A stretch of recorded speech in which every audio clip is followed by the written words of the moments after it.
Hi everyone, I'm Lucas Mack and welcome to another episode of the Golden Rule Revolution, where inspiration and purpose come from treating people like people and nothing less. Today, I have one of my closest friends and really a spiritual advisor to me in my life. She's amazing. She is a well of wisdom and depth, and I'm excited to talk to her today. Lauren Ziessler is joining the podcast. Lauren, how are you? I'm wonderful. I'm happy to be here. So we've known each other for a few years now, Yeah. and tell everyone, how we met at ALA, which I've talked about many times on the podcast, the emotional intelligence training. But what led you to that path, and how did you get to where you and I cross paths? Wow. That's an interesting story. So actually, I was going through one of the hardest times in my personal life. And someone who had been a spiritual mentor for me for about 10 years asked me if I would like to do the emotional intelligence program. And I said no about 100 times, but she finally insisted.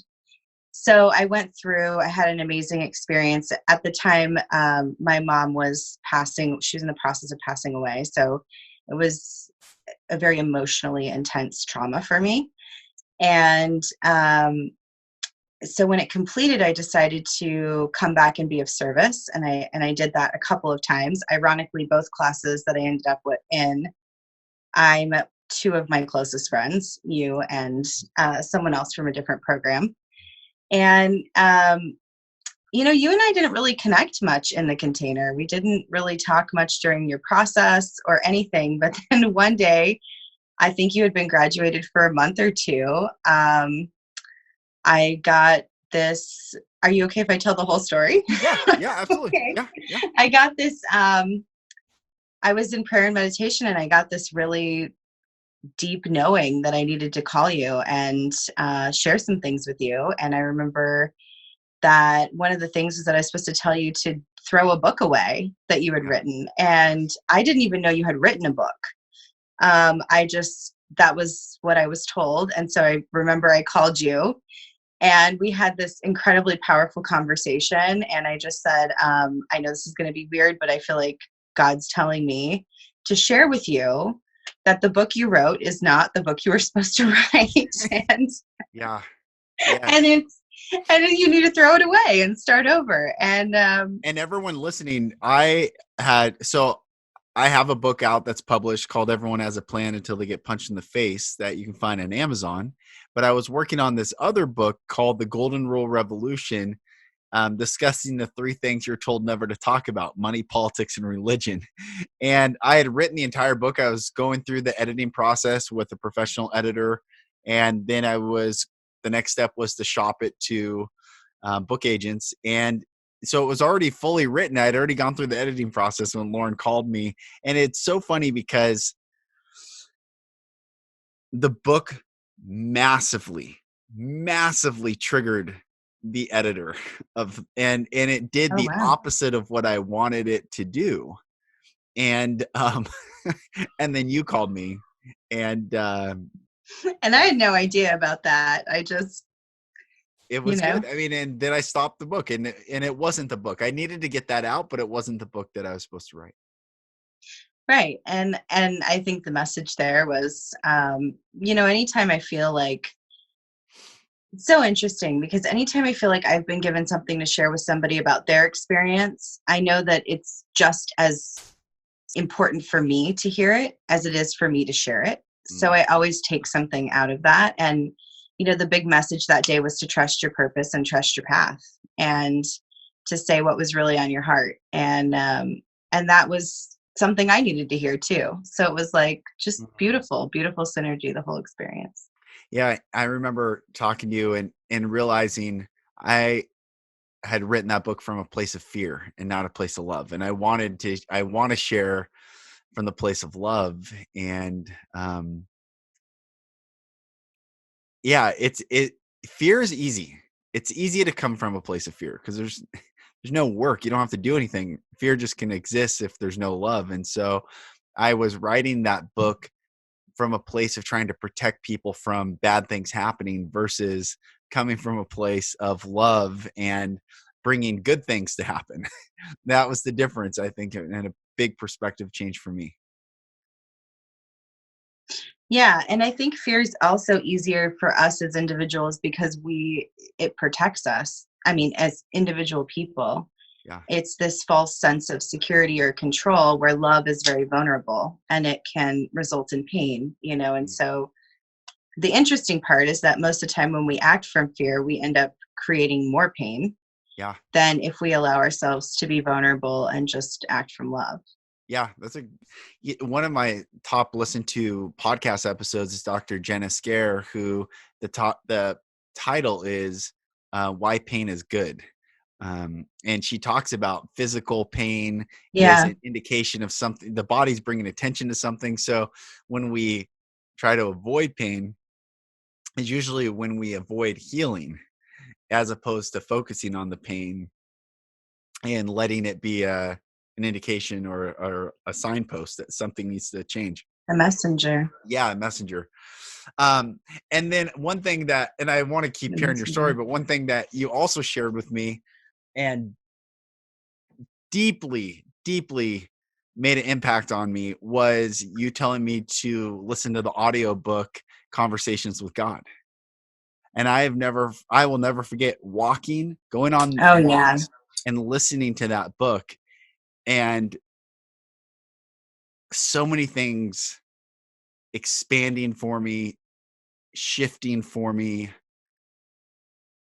coming into clarity for me. It was really powerful. How did you first hear about that book? Um, I can't really recall. I think I just kind of happened upon it. I don't really recall how I heard about the book.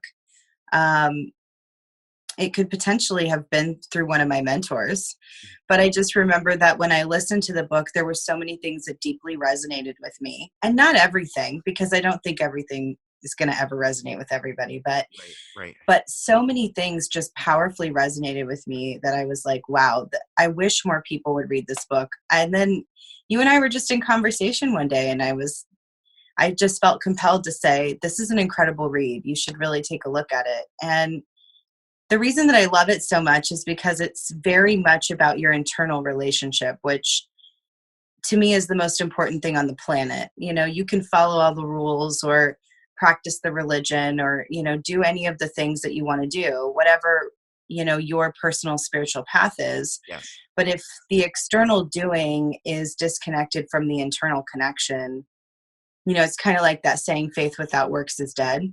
Hmm. Well, the work isn't in the doing outside, the work is in the stillness inside. Yeah, that's right. It's in the surrender. And that book really just outlined that for me in such a big way. It was just like, everything.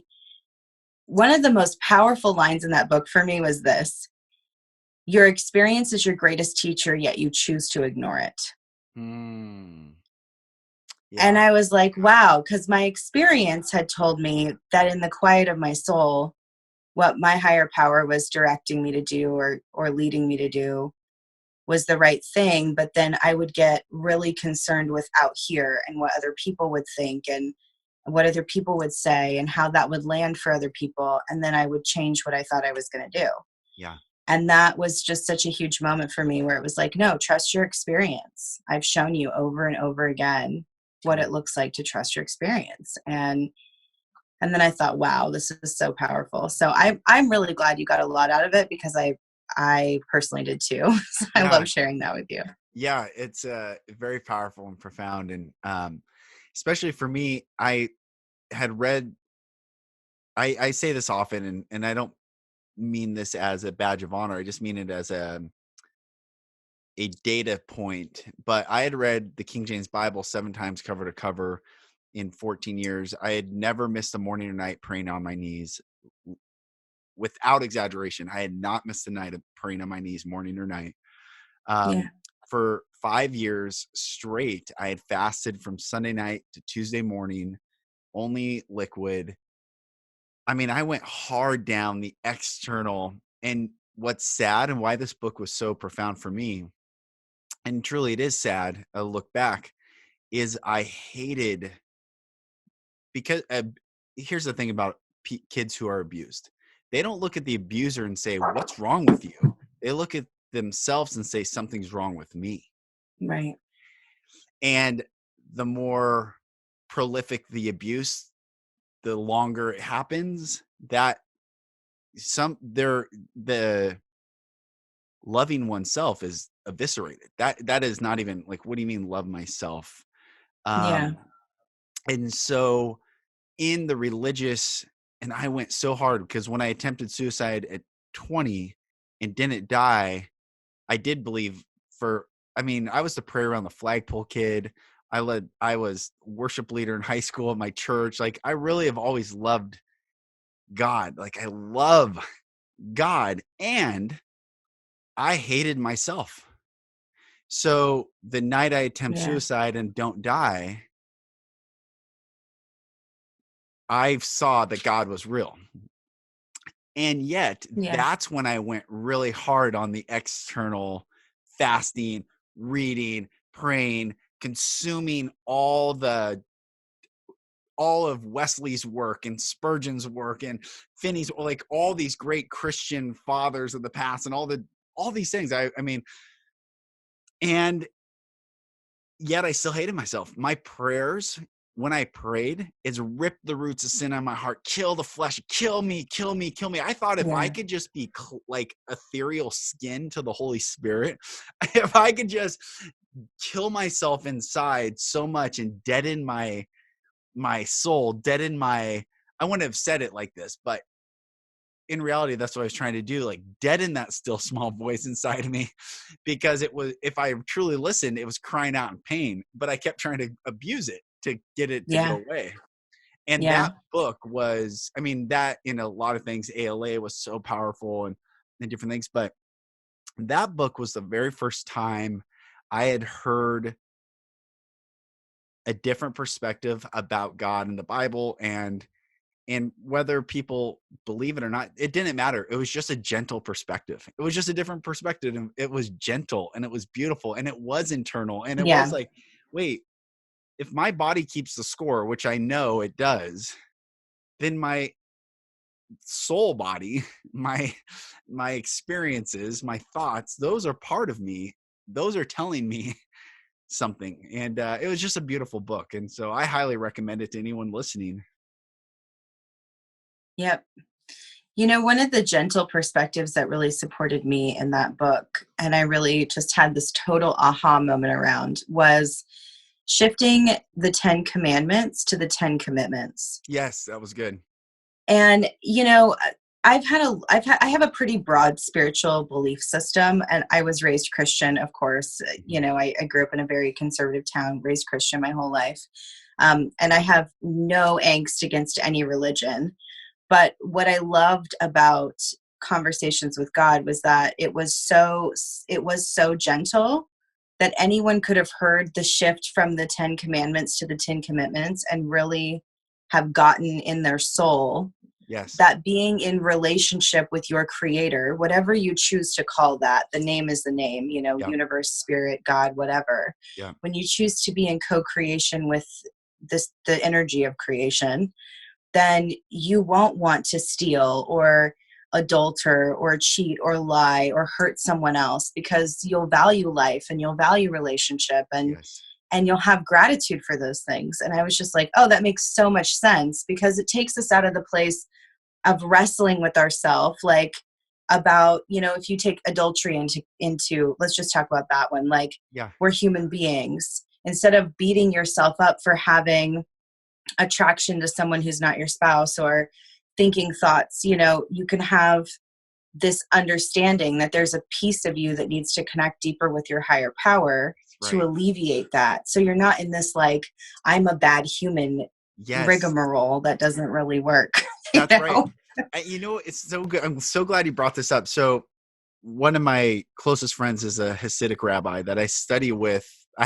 He moved out of Seattle to Baltimore a couple months ago, but we Yeah. studied every single week for 4 years, Wow. and we learned together. And I asked him about, because he's in the book Conversations with God, God says to the author, um, you've called it the 10 Commandments. I've called it the 10 Commitments or whatever. And so I asked Rabbi Brody, I said, what does the Hebrew actually say? What is it called? Because it's not said nowhere in the Bible is it like, well, and Moses wrote the 10 Commandments down. It says, and God, he wrote these things down. It's not like branded as anything. And Rabbi Brody said, actually, the word is utterances. It was just 10 utterances that God gave. It wasn't I was like, utterances. Yeah. I can choose to commit to an utterance or not, but it wasn't a directive of command. And that was a different thing. Like God uttered these 10 things and we can, receive them or not. We can choose to align with it or not. It just, again, a different perspective of versus command. Like command and control is fear-based leadership. I knew when I was just going to say that. And I had I was just going to I want command and control. When I go command and control my kids, that is fear. I lose like control, which hasn't happened in a long time, thank God. And when I used to like, enough, I said enough. I'm like, whoa, that's just me and angst in me. That's fear-based command and control versus, all right, what's happening in me? What's happening? And so it's so interesting. I think we're at this time and place with certainly with the virus and with the craziness that's going on and the angst that people have. The old religious institutional narratives, I think, are being exposed right now. It doesn't work. It doesn't work. What are you going to do? Yeah. Right? Are you a magician? It doesn't work. Is what I have to say I share with my Christian friends. I grew up in a Christian house where magicians, magic, incantations, spells, the occult, witchcraft, pentagrams, all these things were evil and satanic and dark. Evil, right? Yep. And yet, is it any different for the person to say, oh, I'll pray for you and I'll heal you and God, is that a white form of what you're saying? It's all just connect with yourself, love people, love God if you so choose, or love your higher power, or love your higher self, or receive love and connect with yourself. This is the whole duty of man, I believe. Yeah, it's to get still and get quiet. It's to make, I love the way Joe Dispenza says it. He's one of my favorite meditation. I follow his meditations very closely. I just adore him. And one of the things that he says is, make your inner world more real than your outer world. And that so deeply resonates for me because, I know you get this. We both have 3 kids. We both have a spouse. We both have a lot of beautiful, we have a gratefully, beautifully full plate in life. Yes. And, that can very easily distract you from what's really real. And what's really real is what you're being led to do from the inside. And if you never get still and quiet and distract from that, then you don't have peace. I can always tell when someone doesn't have a deep spiritual connection because they don't have peace. Not because they're, it's not necessarily like denoted by the fact that they're bad people. They could be very good people, but they lack peace. Right. Because they're not connected to that internal guidance. That is such and it's interesting, you're just Go for it. Sorry, sis. Go. No, you're good. I was just going to say, when you were talking about the witchcraft and this and that, and, it's so funny because I had this moment the other day where someone said to me, oh, it's 555. That number in the Bible means this. And I go, interesting. Because in the back of my head, I'm thinking, so if I had called that numerology, you would have had a completely different reaction to that. Totally. Right? The reality is, and I truly believe this, we all have a piece of truth inside of us. Mm-hmm. We all come here with a piece of spiritual truth that we're intended to experience in this lifetime. And we don't know it all. And whatever resonates for us. Ultimately, what's important is that we all are still and quiet and spend time in prayer and meditation with whatever creative entity we believe in, Right. so that we can have peace and live from a place of love. Yes. Now, does everybody do that perfectly? No. No, we do No, not. I we're do in not do that practice. perfectly. No, we're all in practice. We're all in No, we're practice. all in practice. Yeah. You know, I used to say we're all in the same tunnel, and like some cars are just a little bit more ahead, but we're Yeah. all in, and that doesn't mean really ahead. It just means in a different place, Yes. you know, because something that you and I may not struggle with, the person next to us may struggle with, and we may not struggle, or we may struggle deeply with something they don't struggle with. So 100% yes. That's right. I've always felt like spirituality is a really, yeah, I'm just going to call it out. I'm just going to say it because Say it. I got myself on camera today. So I'm just going Say to it. talk about it. Say it. You know, a big thing for me is every time I have a baby, I gain almost 100 pounds. Every single time. Yes, to all my health and wellness friends out there, I know this is a wellness issue. Like, I'm aware. We've been working on it for a very long time. It's not an overeating laziness situation. I balloon up in ways doctors cannot even, like, they scratch their head at it. And every time after I have a baby, I do the work to lose the weight. And it's a really big mental process for me. It's a mental, spiritual, emotional, moment by moment surrender. And I don't struggle to be spiritually connected. I'm not perfect at it, but that's something that comes very, like, my life doesn't function without it, and I'm super clear about that. So I don't wrestle with it. I'm just constantly trying to surrender on a deeper level. But, you know, I know lots of people who don't struggle with their weight, and they struggle with that piece. So Thank you. Yes. I just think it's part of being a human. No It's one's like, without struggle, because no, only dead people are without struggle. word. Straight up. That's true. And I love Loading. Rabbi Brody. He's been one of the most, shout out to Rabbi Brody. He asked me one time, have you ever seen a bird fly with one wing? I said, no. He said, exactly. It takes two wings, and both wings create tension, and that tension creates lift. Without tension, there's no growth, there's no lift, there's no elevation, there's no higher perspective. Tension is what brings our lift. So for the person that strives, like I was for so long, to be holy and truly, I thought if I could just overcome like one or two more things, I literally would achieve perfection from a state of, I didn't swear, I didn't drink, I didn't blah, blah, blah, blah, blah, blah, blah. I mean, what I did not do.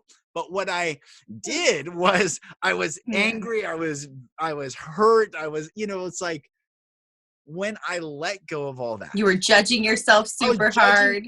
Not just myself, Yeah. everyone. I was the most prolific. Yeah. Seriously, thank God, stoning is not legal, because I would have been like a joker. I mean, it's kind of funny. The movie Elf, when Buddy the elf builds that snowball and that guy's running away like in Central Park, and he tags him from a long ways away.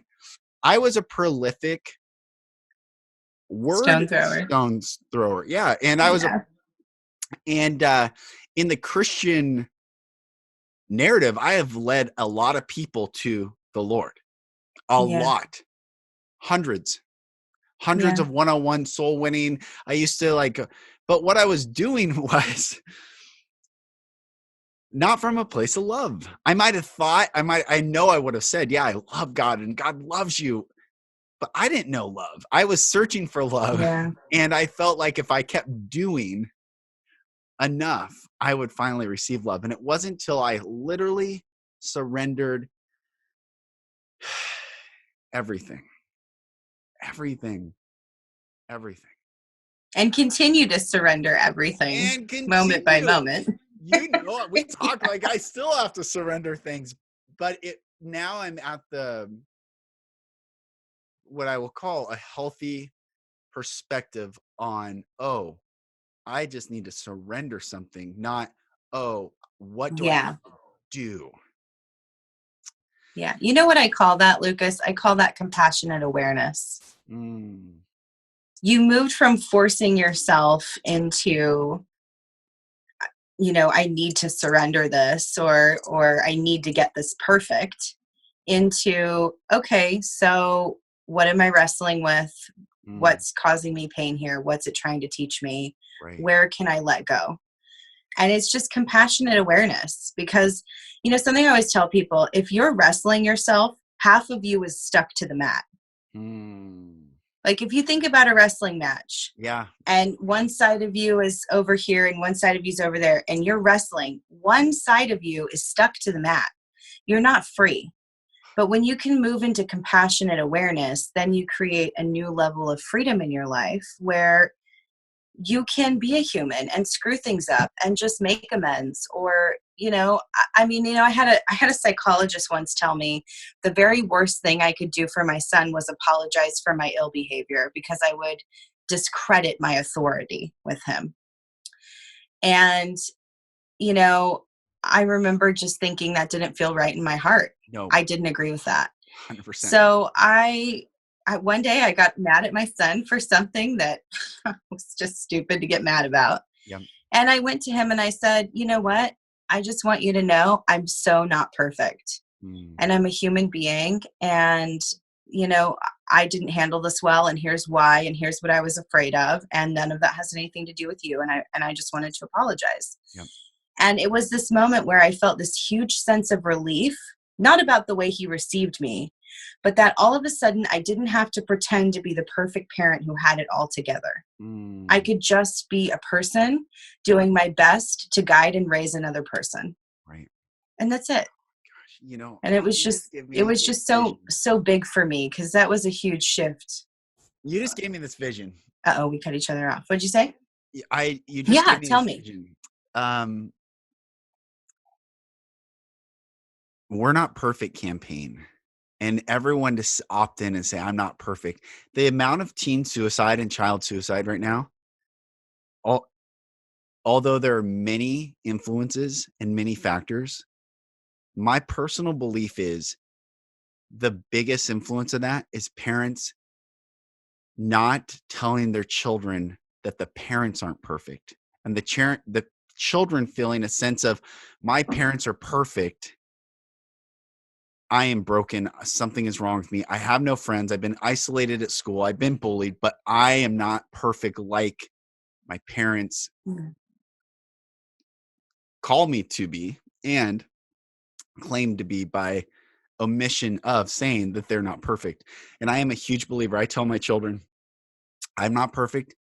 You're not perfect. There is not a perfect person on planet Earth. All we are is humans experiencing this life. And my job as your father is to do the best job I can. But I am always apologizing. And it's become less because the more I heal, the less I have to, I don't blow up. I don't get as angry. But there were times where I'm like, I really had to Yeah. apologize. And the biggest, and I just see a stadium full of people like opt in, raise your hand, like I'm not perfect, and just accepting the humility and the Yeah. love that could sweep through a stadium where people are like, I'm not perfect. And everyone raise your hand. And just now you can receive that love. And I was watching Pinocchio for the first time with my Yeah. kids the other day. And I, I was quote unquote, the word spanked is such a freaking ridiculous word. It's a made up word. It was actually the origin, the etymology was to strike horses to make them run faster. You spanked a horse while you rode it to make it run faster. Oh, And we wow. we took that to Yeah. children. Um, but I was quote unquote spanked, but with belts, and I had stripped naked and bent over a bed, and I was hit with belts and one time a bullet. And I reference this sometimes, but I never did that with my Yeah. children. But I thought it was the right thing. I thought this is how you're supposed to parent, and I was spanked, but I never touched them with an object. I would like tell them, all right, I'm going to have to spank you now. And I would like give them a little pat on the butt with my hand. Usually I never hurt them. I never even, I Yeah. felt terrible. I did it with my first Yeah. daughter for a few years. My son, who is 2 years younger, I did it 5 times with him. And my youngest it never happened because I went through the healing. Never I been. stopped doing Yep. this stuff, right?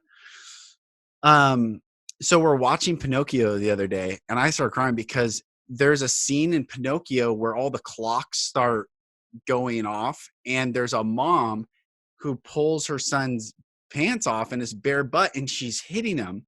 And my youngest daughter viscerally responds, "What is she doing?" And I was like, Yeah. oh, that's what parents used to Yeah. do to their kids. She goes, "Will you never do that to me?" And I got choked up because my Yeah. oldest and son were like, you did that to us. I said, I never pulled your pants down. I never, and I am so sorry. I'm so sorry that I ever did that. You are never worthy of being hit. No one should ever hit you, ever, ever, ever. And I'm so Yeah. sorry. And I share this story.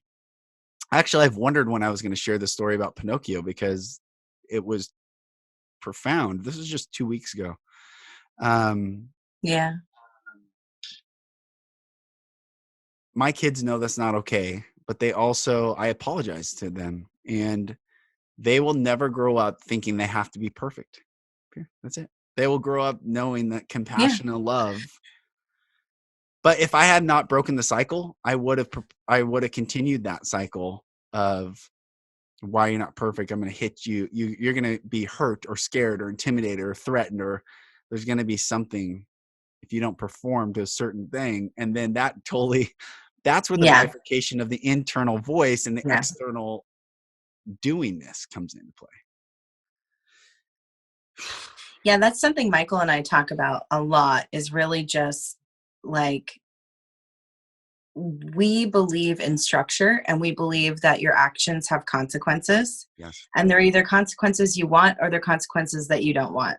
that's right. But we don't want our kids to do as we ask them to do from a place of fear. We want them to do it because it's the right thing. Like, I just ask my kids all the time. Like, I've really, my kids are getting older now. Gosh, it's so crazy. I have a tween. And, we've really just kind of shifted into this way of letting them experience how they feel and bringing their awareness to it. My son comes out one day and he goes, "Can I have M&Ms for breakfast?" And I said, okay, anyone who knows me knows that, like, we don't keep crap food in my house. My kids eat really healthy. And so it was almost a joke that he asked me. But he had some, like, Halloween candy or something. And I was like, yeah, go ahead. And I mean, his jaw just hit the floor. And I said, if you really want to do that to your body, then that's your decision. It's your body.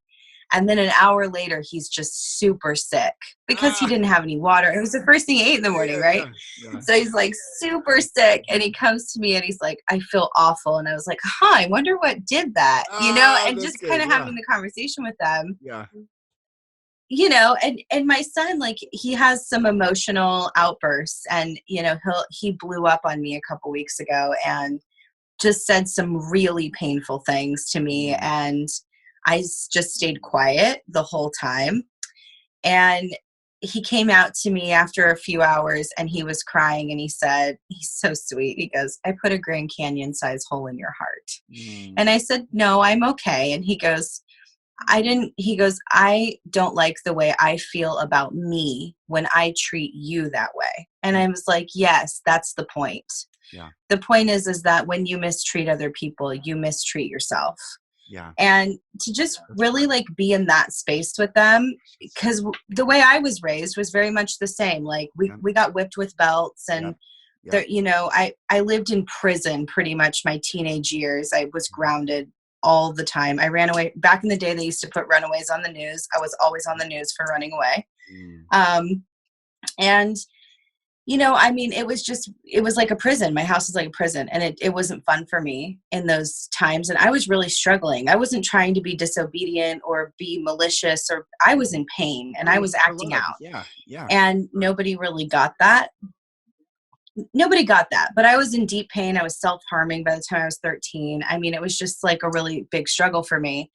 And, I just remember I stopped eating dinner with my family when I was like 12 because I just couldn't handle the, like, rigor of the proper etiquette. Like, I would get in trouble if my napkin wasn't in my lap and my fork wasn't set properly. If I took too big of a bite, my dad would make a comment, and heaven forbid I spilled some water, right? So I just got to this place where I just didn't want to be around my family anymore. And I just really am so grateful because everything that I've been through in healing my personal life has just given me this different perspective on being a parent. I Yes. don't do it perfect. Amen. I said something the other day that really hurt my son's feelings, and I had to go back and apologize. But, Yeah. it's just, this is the process. Yeah, this My is hope life. for my kids is that Yes. they heal on a deeper level than I've healed, Yes. right? Yes, And that's then right. they take their parenting to the next level of Yes, connection and healing and that's right. happiness. That's right. That's all I can hope for them. That is that's and really that's all there is, because their healing, the deeper healing is a deeper sense of knowing, is a deeper inner world, it's a deeper, and it's all good. It's all good. There is no perfect Yeah. human. There is that narrative is the greatest trap. There is love is perfect if it's unconditional in the truest sense of love. But our ability to Yeah. receive that and give that is a journey of our own internal healing to create greater capacity inside ourselves to receive more there, that we can give more. And yeah, first of all, I'm so thankful for you. I'm thankful for your friendship. I'm thankful for your Me too. processing your own health and healing, and then, walking and sharing with me, and now we're sharing with people all over the world right now. And that, to me, Yeah. that's a life well lived, not what we look like, not what we sound like just to share. This is real. We are real human Yeah. beings, real thoughts, real concerns, real belief structures, real walls, real tearing down those walls, real past, and yet right now in this moment, sharing the journey is the greatest gift that we can give ourselves and give everyone else. And Yeah. um, yeah, I just thank you for coming on, and thank you for sharing. I'm sure we will do many, many, many, many more of these. And eventually when we do our live events and speak on stage and do a lot of cool things together, the I'm Not Perfect campaign, that will be a beautiful day. And I honor you and Right. thank you for coming on. Yeah, exactly. Yeah. Well, I'm Thank you, so Lucas. It's been awesome. You're one of my favorite people. Oh, you're so sweet. Thanks. Oh, it's such a pleasure having Lauren on. Everyone listening, this conversation that Lauren and I had, this is the journey.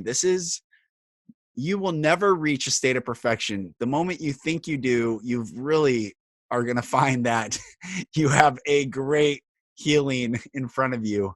And keep going internal, keep looking and listening, and keep just loving yourself, and whatever created the lack of self-love, the lack of you're worthy, you're beautiful, you're touchable, you're wanted, you're desired, you are good, you are true, you're valid, those are good. Those are what you get to say and think and believe and speak over yourself. And anything that is antithetical to that, you get to reject. Straight up reject it. I reject, and this is what I teach at the men's retreats. We say, I reject fear. I receive love. I reject whatever someone says that causes pain. I reject that. I receive love.